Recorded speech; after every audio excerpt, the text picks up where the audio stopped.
आज हम घंटी बजाओ के इस हिस्से में जो दिखाने जा रहे हैं उससे जुड़ी एक बेहद अहम तस्वीर पहले आपको दिखा देते हैं। ये तस्वीरें हैं यूपी के बलिया की। यहां वैक्सीन लगाने के लिए सरकारी टीम पहुंची तो बवाल हो गया। आप देखिए जरा इन तस्वीरों को गौर से जो हम आपको अब दिखाएंगे। वैक्सीन के डर से एक युवक पेड़ पर चढ़ गया। ये वीडियो तेजी से वायरल हो रहा है जिसमें एक युवक कोविड टीकाकरण के डर से पेड़ पर चढ़ गया तो एक युवक कोविड वैक्सीनेशन करने पहुंची टीम के साथ उठापटक करता भी आपको नजर आएगा। आपको बता दूं मैं कि यह वीडियो रेवती ब्लॉक के अलग अलग गांव का बताया जा रहा है। क्यों नहीं लगाएंगे आप? कुछ ही देर में वो दूसरा वीडियो भी हम आपको दिखाएंगे। क्यों नहीं लगाएंगे इंजेक्शन आप? डर लगता है। क्यों डर लगता है? आप नीचे उतरिए पहले, आइए। क्यों चढ़ गए ऊपर? आप लगाएंगे तब लगवाएंगे भाई। तो आप सोचिए जो टीका जान बचाने के लिए है उससे डरकर एक शख्स इस तरह से पेड़ पर फांद गया। दूसरा युवक भी आप देखेंगे इसी इलाके का नाविक जो सरयू नदी में नाव चलाता है, लोगों को नदी के रास्ते नाव से लाने ले जाने का काम करता है। नाविक के पास जब वैक्सीनेशन टीम पहुंची तो डर से टीम के साथ उठापटक करने लगा। खंड विकास अधिकारी ने बताया, हालांकि दोनों को समझाने के बाद दोनों लोग मान गए, वैक्सीनेशन के लिए तैयार हो गए। तो तस्वीर भले ही देखकर आपको हंसी आ रही हो, लेकिन यह तस्वीर कोरोना से जुड़े एक अहम विवाद का हिस्सा है जो किसी गांव या शहर तक सीमित नहीं बल्कि पूरी दुनिया में इस पर विरोध प्रदर्शन हो रहा है। क्यों डर लगता है? आप नीचे उतरिए पहले, आइए। एकदम ताजा वाकया है टेनिस स्टार जोकोविच का, जिन्हें वैक्सीन न लगवाने की वजह से ऑस्ट्रेलिया ओपन छोड़कर जाना पड़ा। और यहीं से शुरू होती है हमारी आज की यह खास रिपोर्ट। तो आज का घंटी बजाओ सेशन 2। एक युद्ध चल रहा है, लड़ाई है विज्ञान की विश्वास के खिलाफ। विश्वास एक तरफ है जो कहता है वैक्सीन जरूरी नहीं,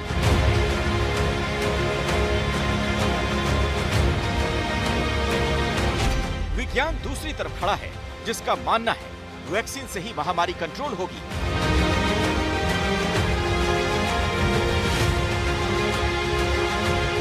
तो जीतेगा कौन? किसका तर्क बड़ा है, किसकी तरफ कुदरत है, किसकी तरफ मनमानी वाली जिद?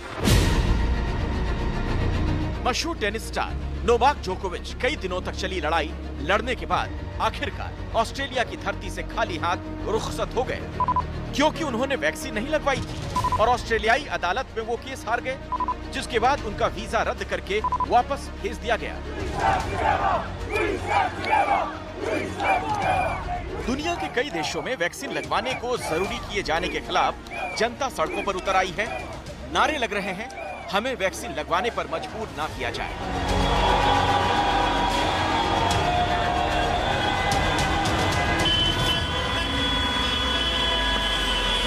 बड़ी तादाद ऐसे लोगों की है जो वैक्सीन को ज्यादा वैज्ञानिक नहीं मानते। उनका कहना है कि हमारे शरीर के अंदर क्या जाएगा क्या नहीं जाएगा इसका फैसला हम खुद करेंगे।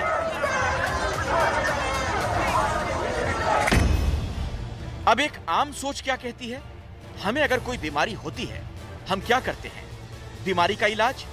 बीमारी के लक्षणों के साथ हम डॉक्टर के पास जाते हैं, ज्यादा गंभीर हालत होने पर अस्पताल जाते हैं, फिर शुरू होता है हमारा इलाज। हमारा इलाज हमारे अंदर मौजूद लक्षणों के आधार पर किया जाता है। इस पूरी प्रक्रिया में वैक्सीन कहां है? और अगर वैक्सीन की जरूरत कहीं है भी तो उसे लगवाना न लगवाना हमारी मर्जी पर क्यों नहीं होना चाहिए?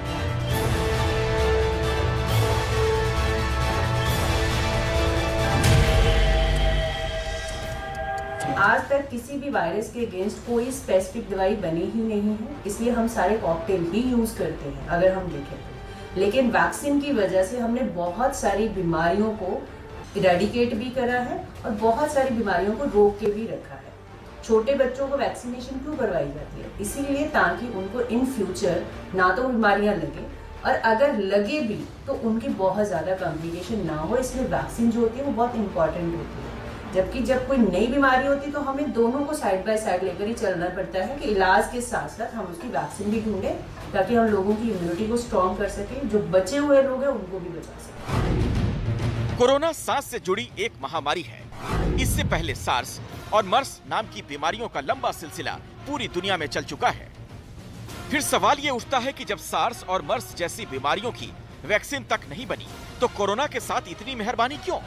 क्या कोरोना इस वक्त सामने आया जब वैक्सीन डेवलपमेंट की नई तकनीक अमेरिका और यूरोप के कुछ देशों में मौजूद हो गई कि आप 3 से 6 महीनों में किसी भी बीमारी की वैक्सीन बना पाने में सक्षम हो सकते हैं? यानी ये तकनीकी सहूलियत है, ना कि वैज्ञानिक जरूरत। एक पक्ष ये कहता है, दूसरा पक्ष हम आपको आगे बताएंगे। उससे पहले देख लेते हैं ये एक्सपर्ट एडवाइस। तो 2019 में जब कोरोना स्टार्ट हुआ दिसंबर में, तो हमारे पास ऐसी कोई वैक्सीन नहीं थी। हमने भी दवाइयों के साथ ही स्टार्ट हुए थे। तो दवाइयाँ जब हम बनाते जा रहे थे, हमें भी पता था कि जो भी वायरस आता है, जो भी वायरस की अगर हिस्ट्री उठाओ, तो जैसे जैसे हम दवाइयाँ बनाते हैं, वायरस अपनी स्ट्रक्चर को भी चेंज करता ही रहता है। तो जो उस दवाइयों का असर भी है वो कम होना शुरू हो जाता है। ठीक है, और इसमें भी हमने पहले दवाइयाँ ही स्टार्ट करी। ऐसा कहीं नहीं था कि हमने दवाइयाँ नहीं स्टार्ट करी, पहले वैक्सीन बनाई। अगर आप देखो तो वैक्सीन हमारी सेकेंड वेव से पहले आई है, जो जनवरी-फरवरी 2020 में स्टार्ट हुई है। तो पहले दवाइयाँ ही चली हैं। उसके साथ साथ जो हमारे साइंटिस्ट थे, जो हमारे डॉक्टर थे, उस पर रिसर्च करते करते उन्होंने वैक्सीन को बनाया। देखिए, कोरोना की वजह से दुनिया में बहुत कुछ नया हुआ।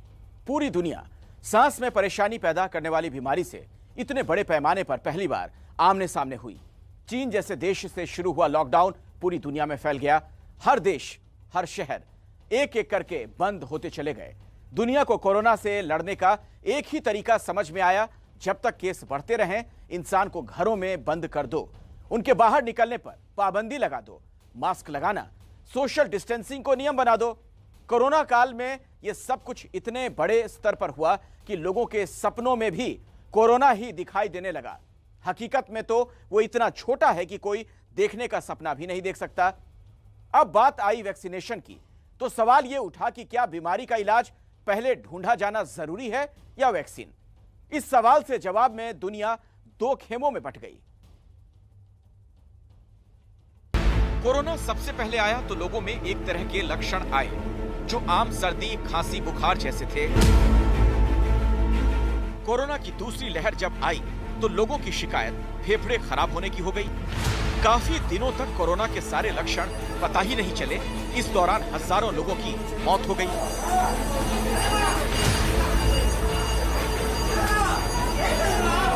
कोरोना के वेरिएंट बदलते रहे, बीमारी के लक्षण भी बदलते रहे। इसी दौरान शुरू हो गया कोरोना की वैक्सीन बनाने का सिलसिला। हालांकि इस दौरान ही कोरोना के लक्षणों का इलाज करने वाली दवाई भी कई तरह से ट्राई की गई। एक वक्त मलेरिया की दवा क्लोरोक्विन को इसमें इफेक्टिव माना गया था। कुछ दिन बाद ही 4 ड्रग्स के कॉकटेल से इलाज करने की कोशिश की गई। भारत में जब डेल्टा संक्रमण तेजी से फैला तो रेमडेसिविर नाम की एंटीवायरल दवा का इस्तेमाल तेजी से बढ़ा, लेकिन किसी ने वैक्सीन के लेवल की तैयारी दवा बनाने को लेकर नहीं की। आखिर क्या रही इसकी वजह?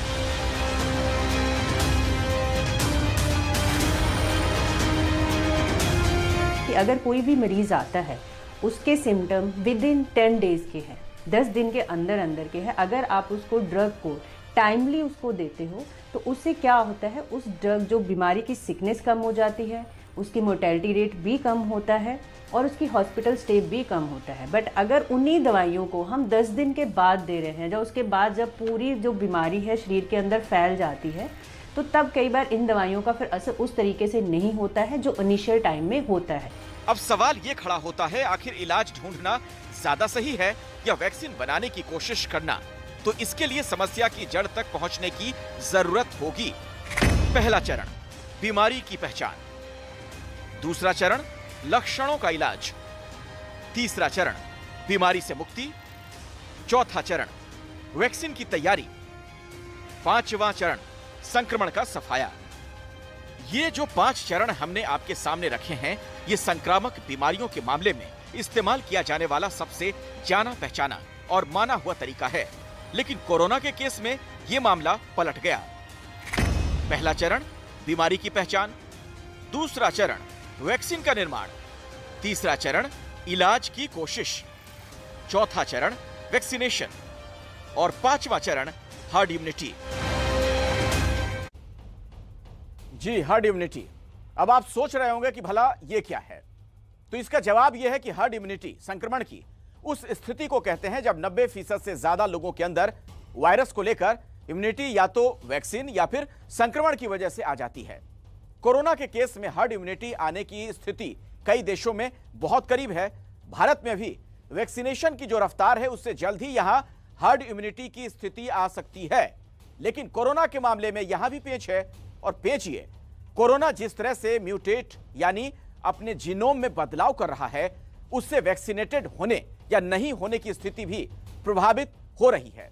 मतलब आपने एक तरह के कोरोना की स्पाइक प्रोटीन के आधार पर वैक्सीन बनाई, अगले वेरिएंट में वो पूरी स्पाइक प्रोटीन ही बदल गई, तो क्या करेंगे?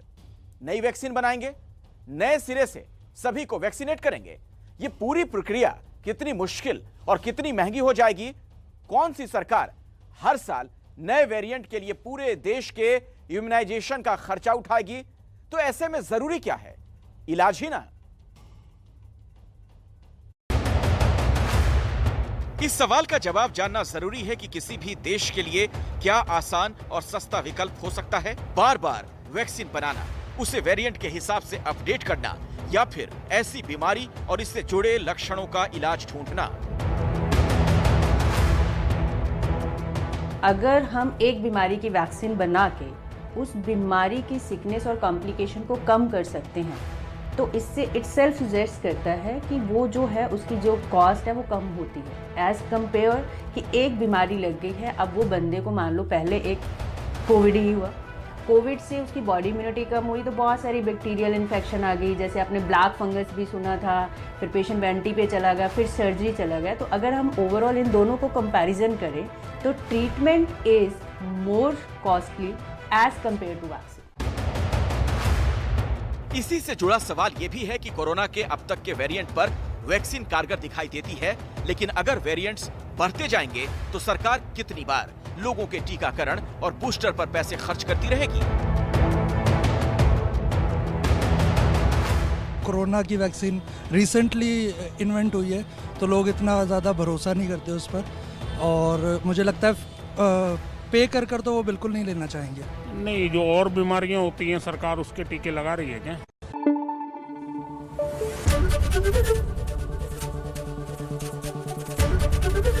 एबीपी न्यूज आपको रखे आगे।